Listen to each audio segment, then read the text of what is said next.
시청자 여러분 안녕하십니까. 지금부터 저녁에 안보정론을 시작하겠습니다. 맨 먼저 말씀드리고 싶은 것은요. 이 고려 아연하고요. 미국의 상무부 국방부하고 전략적인 MOU를 맺었습니다. 로 미국의 말이죠. 재련소를 만들겠다는 거예요. 이게 이제 한미 양국이 정말 제대로 된 전략 동맹을 만들겠다. 이런 의미가 되는 거거든요. 그래서 이 외교적으로 또 경제 안보적인 측면에서 굉장한 의미를 갖는 겁니다. 특히 지금 히토리로 갖다가 지금 중국이 전략 물자 그러니까로 만들어 가지고 완전히 지 멋대로 무역 체제를 흔드는 이런 상황에 있으니까 그래서 요런 거에 대응하기 위한 한미 간의 전략 동맹이다. 이렇게 보여져요. 그래서 이것이 현실화되고 있다라고 하는 아주 굉장히 중요한 사안의 진전이 아닌가. 자, 그래서 우리가 조선업 분야에서는 이제 마스가 사업을 하잖아요. 그래서 이제 요 히토리오 핵심 광물에 관해서는 고려아연이 미국에 재련소를 짓는 걸로 제2의 지금 전략 동맹을 맺는다. 이렇게 의미를 부여할 수 있어요. 그래서 요 관련 내용을 자세히 말씀드리도록 하겠고, 그다음에 말이죠. 이제 총리실이 또 사고를 치네요. 총리실에서 말이죠. 사회대개혁 이름이 거창해요. 사회대개혁위원회를 만드는데, 사회대개혁 위원회를 만드는데 문제는 뭐냐? 이제 위원장이 있을 거 아니에요? 위원장은 전문 시위권인 박성훈이를 갖다가 앉혔습니다. 야, 더군다나 박성훈이는요, 한미동맹 이거 깨자는 사람이고, 국법을 없애자는 사람이에요. 이런 인간을 갖다가 개혁위원회 위원장? 야, 이거 아니돼 봅니다. 절대로. 예. 자, 그래서 요게 이제 문제가 되고 있고 또 하나 문제가 되고 있는 거. 지금 미국과의 외교안보 정책의 조율 문제를 두고 지금 자주파와 동맹파가 드디어 충돌하게 생겼어요. 충돌을 하고 있어요. 뭐냐? 요 미국하고 정책 조율하는데 통일부는 거기 끼지 않겠다. 그건 외교 현안이잖아. 이게 외교부 너희들끼리 잘해. 우리는 우리끼리 다시 미국하고 별도로 할 거야. 미국에서 볼 때 웃기는 거죠. 예? 지금 외교안보 정책의 중요한 한 축이 뭡니까? 군사안보적인 측면도 물론 있지만 군사안보적인 측면을 할 때 북한 문제를 뺄 수 있어요? 뺄 수 없어요? 뺄 수 없잖아요. 이거는 지나가던 어린애도 들으면 비웃을 일이다. 이렇게 생각이 드네요. 네. 자, 그리고요. 지금 이제 조금 이제 가벼운 얘기로 유재석, 뭐 워낙 유명한 사람이잖아요. 유명한 앵커. 자, 그래서 유재석 지금 이제 앵커가 이 최근에 이제 유튜브 채널인 뜬뜬의 웹 예능 핑계고 여기에 출연해서 이제 이 방송인 지석진 씨하고 이동희 집을 방문해요. 거기서 다양한 얘기를 나오는데 인생을 어떻게 사느냐, 돈은 어떻게 끌어모으느냐 이런 얘기를 합니다. 그래서 요 내용을 가볍게 말씀을 좀 드리도록 하겠습니다. 시청자 여러분, 천옥의 안보정론 구독, 좋아요 꼭 좀 부탁을 드릴게요. 자, 고려 아연이 이제 드디어 말이죠. 그래서 지금 미국에 재련소를 짓는데 문제는 지금 이제 MBK, 그러니까 적대적 관계에 있는 MBK가 과연 어떻게 나올 것이냐가 굉장히 중요한 변수가 될 것이다. 자, 그래서 이게 글씨가 좀 잘 읽지 모르겠는데요. 예. 그래서 이걸 보시면은요. 지금 이제 11조 정 투자예요. 규모가 11조, 10조 9천억입니다. 미국 정부하고 현지 기업이 참여하는 합작 법인 형태로 출발을 하고요. 전략 광물을 생산하고 공급하는 거점 역할을 하게 됩니다. 테네시주 니어스타 체린스 부지에다가 지어요.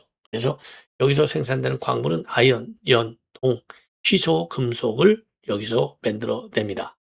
자, 이 정도에서 이제 개괄적으로 말씀을 마치고 좀 더 자세하게 요 내용을 이제 말씀을 드리면은요. 지금 이제 미국의 고려아연이 말이죠. 미국의 전쟁부, 상무부하고 전략적 파트너십을 체결하고 미국 테네시주에 약 11조 원을 투자해서 핵심 광물 재련소 건설에 나선다. 이렇게 밝히고 있어요. 그래서 사업명은요. 미국 재련소입니다. US 스멜터. 예.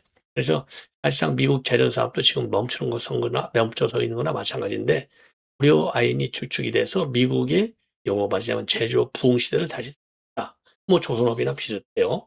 자, 그래서 이 한미 조선 협력 마스가가 중국의 해양 조선 해운 장악에 맞선 사업이라고 한다면 미국의 재련소 이 사업은요. 중국의 히토리와 같은 핵심 광물 패권에 대응하는 한미 양국 간의 전략적 광물 동맹이다.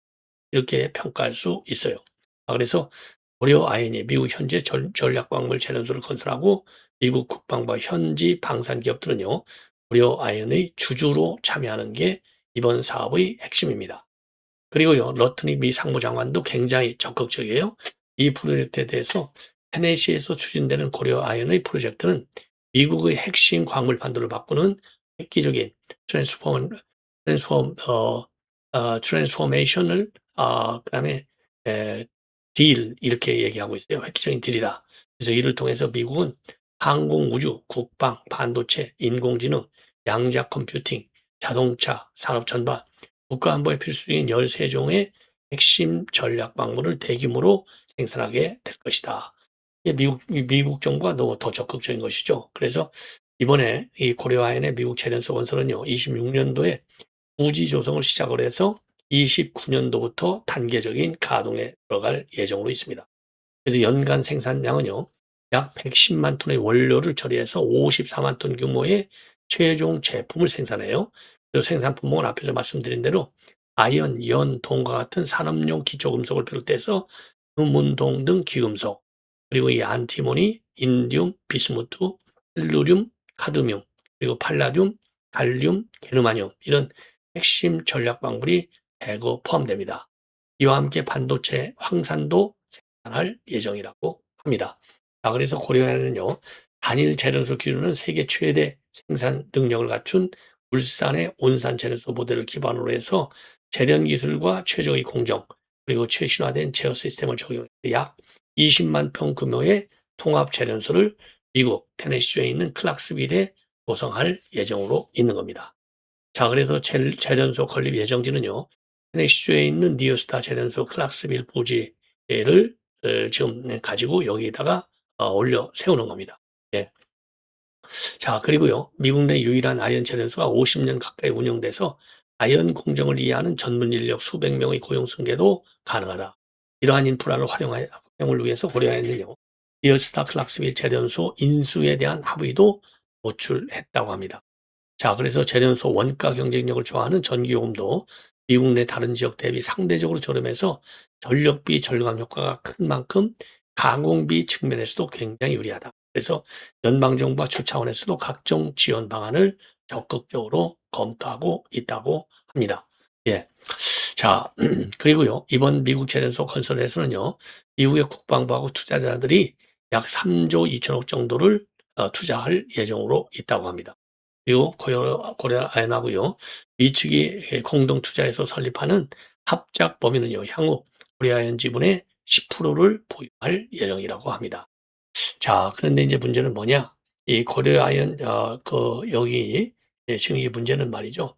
이 적대적 관계에 있는 적대적 관계에 있는 말하자면 이 펀드 회사 MBK 이런 데서 이제 어떻게 나올 것이냐. 이 그 딜에 대해서 이게 하나의 굉장히 큰 문제가 아닌가 이런 우려도 나오고 있습니다.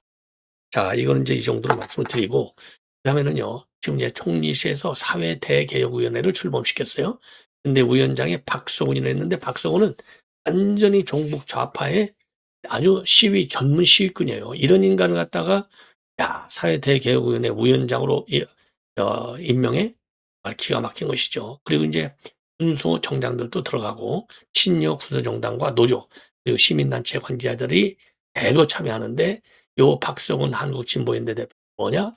반미 활동과 국보법 폐지 운동에 앞장서온 인간입니다. 이런 인간을 갖다가 그러니까요. 이거 참 큰일 났어요. 그런데 총리실에서 그러면 왜 이런 인간을 갖다가 위원장을 시켰겠느냐? 요 인간이 말이죠. 김민석이의 친형하고 같이 탄핵의 처음서부터 시종일관 윤 대통령 탄핵에 앞장서온 인간이에요.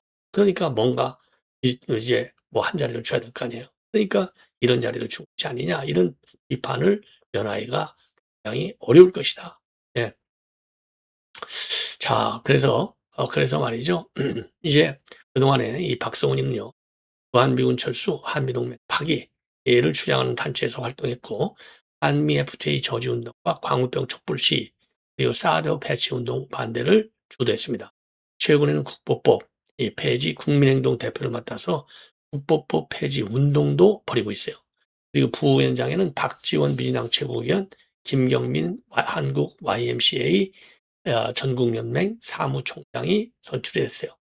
박주요 인간이 그 밑으로 들어간 기가 막힙니다. 민간 의원 43명도 위촉이 됐습니다. 예, 민간 의원 43명.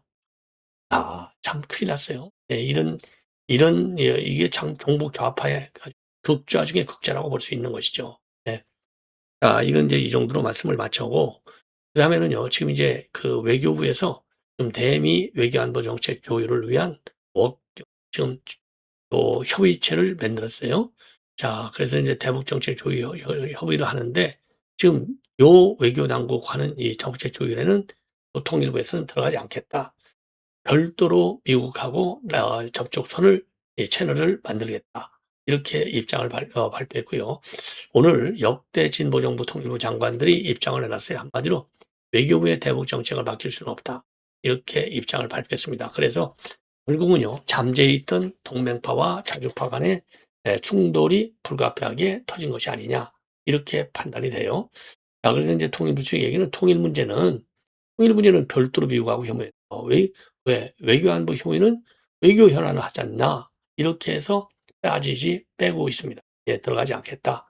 그래서 16일 대북정책 조율회의를 처음으로 정연두 외교부 전략정보본부장하고 케빈 김 주한미국 대사대리하고 협의체를 가동하는데 여기에 들어가지 않겠다는 겁니다. 예. 그리고 이미 정동영 장관이 지난 10일 날 기자단 간담회에서도 한반도 정책 남북 관계는 권의 영역이다.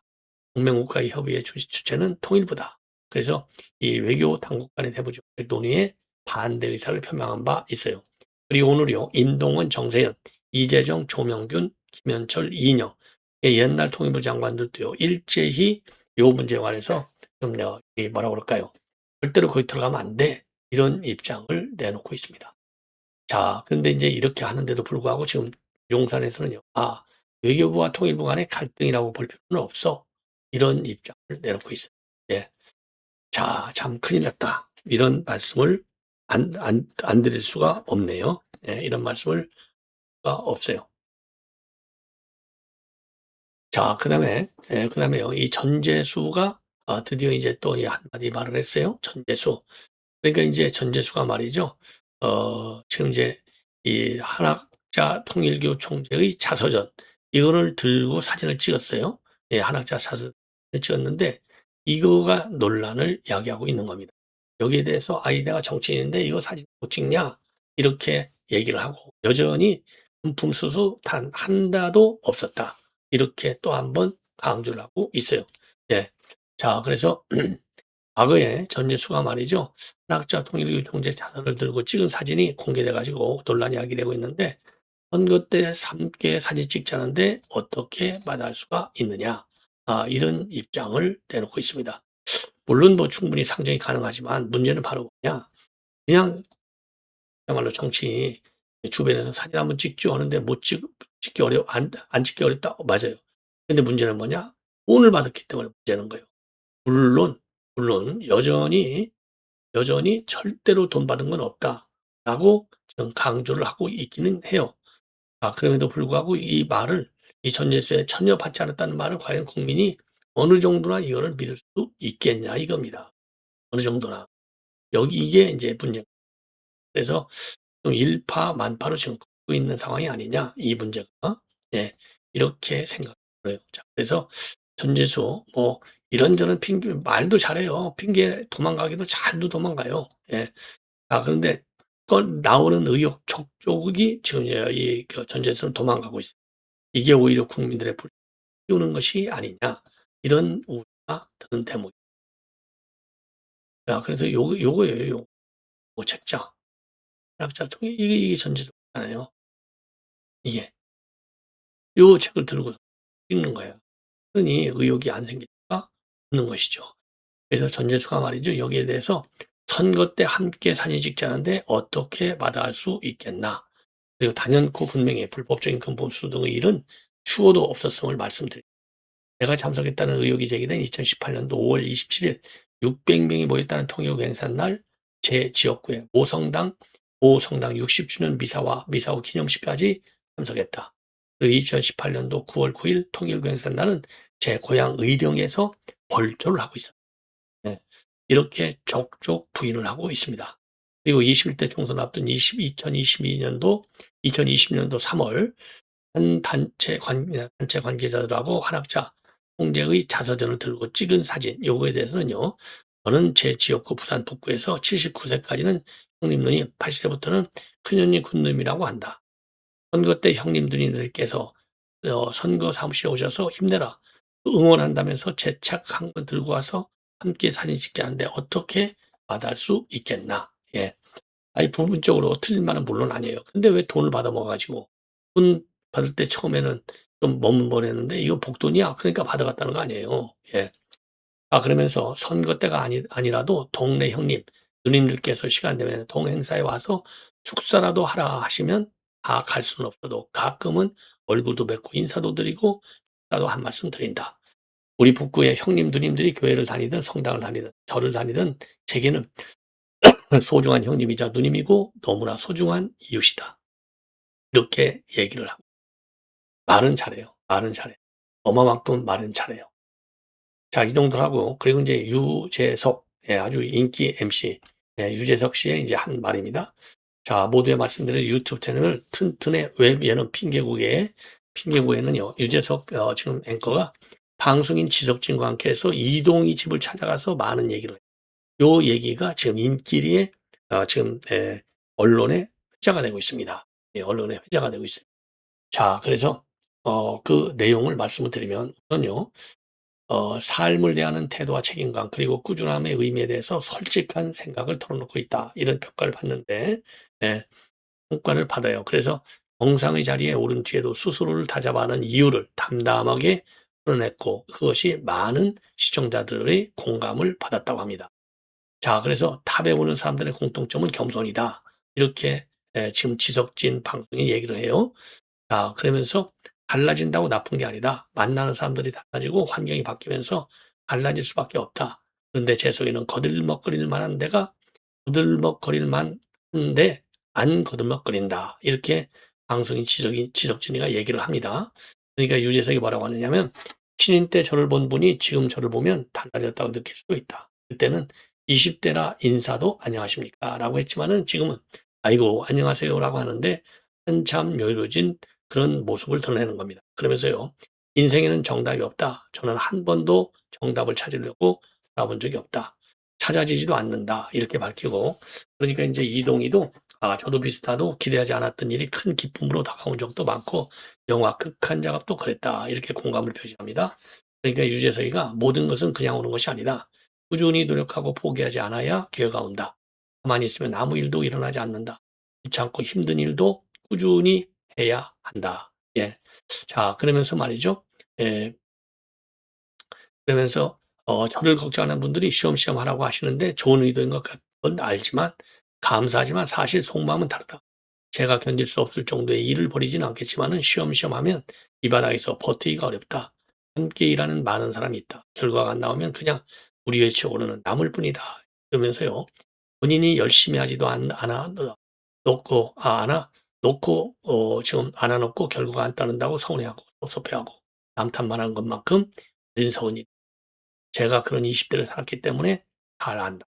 역과 책임에 대한 고신을 전하고 있습니다. 그리고 또 하나 이제 돈 모으는 것과 관련해서 저축만으로는 요즘 살기가 굉장히 어렵다. 돈의 가치가 달라졌기 때문이다. 네. 그래서 말이죠. 그래서 돈을 모은 것만으로는 충분치 않기 때문에 투자도 해야 된다. 더군다나 지금 물가 상승과 화폐 가치 하락 속에서 단순 저축만으로 자산을 지키기가 어려운 이 현실을 다시 한번 꺼내들고 있습니다. 네. 그러면서 예전에는요, 돈을 모으는 것만이 중요하다고 생각했는데 시간이 지나면서 돈의 가치가 계속 떨어진다는 걸 알게 됐다. 은행에 넣어두면 금리가 나오긴 하지만은 지금은 고금리 시절도 아니다. 이런 걸 젊었을 때 알았더라면 좋았을 텐데 이제야 깨닫게 돼서 안타깝다. 자, 그런데 또 투자는 또 두렵다. 투자라는 게 잘 알지도 못하고 괜히 잘못했다가 원금을 잃을까 봐. 그렇다고 저축만이 정답은 아니다. 분명히 모아둔 돈인데도 이게 전부야? 라는 생각이 들 수 있고 물가가 오르다 보니 예전에는 살 수 있었던 똑같은 상품도 이제는 그 돈으로 살 수 없게 된다. 그래서 자산 관리에 대한 인식 전환이 필요한 점을 역설하고 있습니다. 네. 이 정도로 말씀을 드리고요. 제가 사실 말이죠. 요 책을 이제 갖다 하나 소개해 드리겠는데, 시청자 여러분들도 여유 있으시면 이 책을 하나 봐보시면 좋을 것 같아요. 젊은 시각 여러분들 잘 아시죠? 예, 젊은 시각 송규호 대표가 부부지법 사태 관련해서 이제 예, 구속된 상태로 한 6개월 있다가 나왔어요. 요즘 방송도 굉장히 열심히 하는데, 그래서 구속된 상태에서 쓴 책이 이렇게 나왔습니다. 1월의 봄, 1월의 봄, 홍기호 지금 해서 나왔어요. 그래서 요 책 한번 시간적 여유가 있으면은 가서 봐주시면 굉장히 상당히 큰 경과가 되겠다. 이런 입니다. 네. 시청자 여러분, 이것으로 본 방송을 마치겠습니다. 많이